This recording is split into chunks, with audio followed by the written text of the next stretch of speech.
van a doblar, eso lo veremos. Por lo pronto, pues está en la línea Marco Antonio Baños, ex consejero del Instituto, lo que era el Instituto Federal Electoral, ahora el INE, y pues vamos a consultarle, Marco Antonio, pues más allá los detalles que ya conocemos de esta propuesta, pues empezar a hablar de lo que podría ser el plan B. De entrada, buen día, Marco, ¿cómo está? Bienvenido, le saludamos de este lado, está mi compañero Pablo Valdés y su servidor Juan Rivas. Gracias, Pablo. Gracias, Juan. Y un saludo muy afectuoso para todo el auditorio. Pues efectivamente estamos en la ya deliberación pública de una iniciativa que al parecer efectivamente nació herida de muerte en lo que se refiere a la reforma constitucional. Pero la presidenta de la República y algunas voces destacadas del morenismo han empezado a hablar de lo que podría ser el plan B. Me suena mucho a la estructura y a la metodología, a la estrategia que siguió López Obrador, que cuando no logró aprobar su reforma constitucional en materia electoral porque no tenía mayoría en la Cámara de Diputados, pues utilizó lo de la figura del plan B.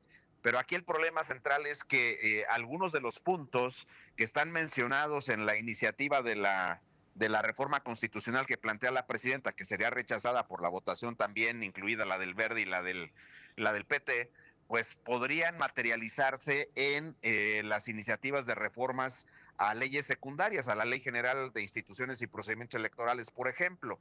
Y ahí podrían ellos, de hecho están declarando algunas voces del morenismo en diversos medios, que el tema de la modificación al procedimiento para entregar las llamadas pluris, Uh -huh. estas 100 que se entregarían a los segundos mejores lugares de las votaciones y luego las otras 100 que se elegirían por circunscripción en una boleta específica que identifique las candidaturas de los partidos, pues ese procedimiento que quiere la presidenta, al parecer ellos sostienen que lo pueden impulsar a través del plan B. Pareciera que hay una discusión técnica respecto a si eso es modificación constitucional o de ley secundaria, pero tienen argumentos a favor, tienen elementos en contra. Claro. Entonces, el plan B se puede convertir en una opción para poder impulsar este tipo de modificaciones. Ahora, un detalle que es muy importante es que Morena sí tendría mayoría para poder aprobar modificaciones a leyes secundarias por sí sola. Tiene mayoría simple dentro de la Uh Cámara de -huh. Diputados y lo tiene en la Cámara de Senadores. Así que esas modificaciones no requerirían el consenso con el PT y con el Verde. ¿Qué leyes secundarias, Marco? Te saludo con mucho gusto, Pablo Valdés. ¿Qué leyes secundarias son las que se podrían tocar en este sentido de las que nos comentas?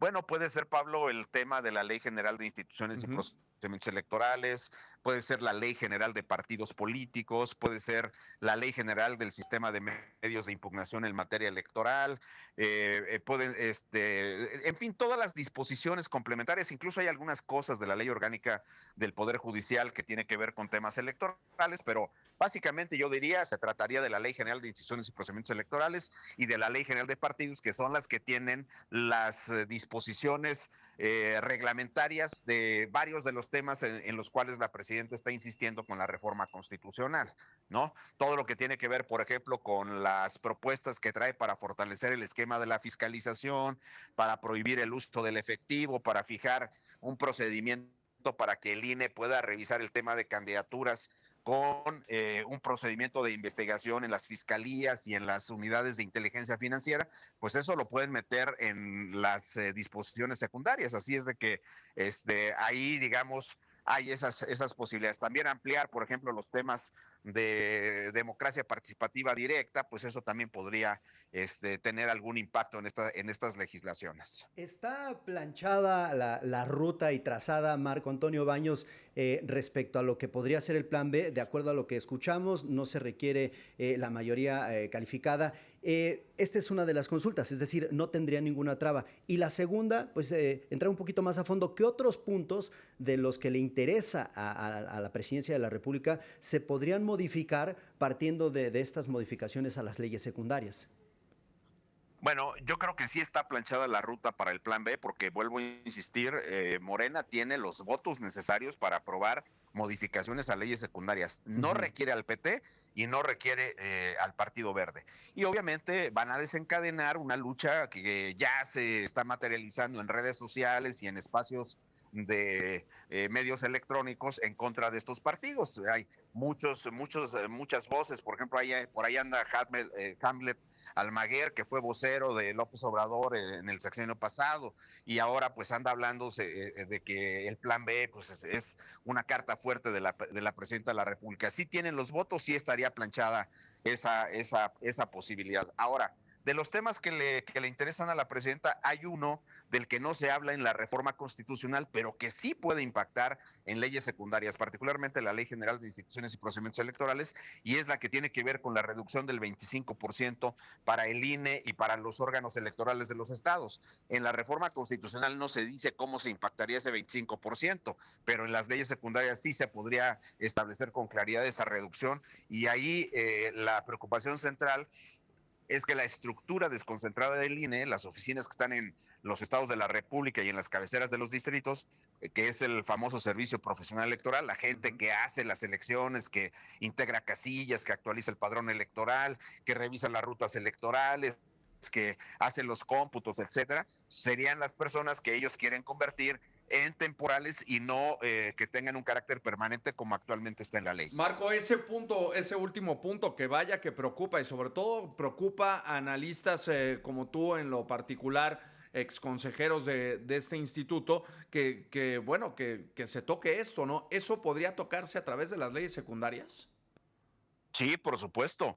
Claro que se podría tocar porque en el caso de la Constitución, pues simplemente dice que el INE se integra por órganos ejecutivos y técnicos, Ujú. pero no da mayores características de cuáles son, y en la ley sí se desglosan. Entonces en la ley sí puedes tocar algunas de estas instancias. ¿Y cuál es el efecto concreto? Que eso es lo que más preocupa. Pues preocupa esencialmente que al quitar esta estructura permanente del INE, le restas capacidad operativa y técnica al INE. El servicio civil de carrera ha sido, y muchos lo han sostenido, tú seguramente lo has visto en declaraciones, por ejemplo, de Mauricio Merino, de José Goldenberg, de Lorenzo Córdoba, de varios. El servicio profesional electoral es la principal garantía de eficacia operativa y técnica que tiene el INE, más en un momento en el cual el INE pareciera ser una fábrica que hace elecciones. Todos los años hay elecciones y tiene centralizadas funciones como la fiscalización de los recursos de los partidos y candidatos, como la administración del padrón electoral, como el tema de la administración de los tiempos en radio y televisión, etcétera, etcétera. ¿Qué no podría tocar el plan B? Pues Eso. no puede tocar la disminución del 25%, eso no se puede porque sí está en una fórmula constitucional. Ese es un punto central. O sea, el PT y el Verde pues ganarían en el tema de no reducir el dinero que reciben anualmente, pero sí podrían verse afectados en el tema de las pluris, lo mismo que pasaría para el PAN, para el MC y para el PRI. Marco Antonio Baños, antes de irnos, me gustaría ver si puedes compartir alguna reflexión, un mensaje para quienes nos escuchan y que de momento quizás se sienten un poco ajenos a estos temas y dicen, bueno, esa es una discusión entre ellos, entre los analistas, entre el Poder Legislativo y el Ejecutivo, pero al final este es un asunto que le va a impactar a todos, ni se diga a quienes van a votar y a quienes hemos tenido pues estas expectativas respecto a los procesos democráticos en nuestro país. ¿Qué decirles al respecto, Marco?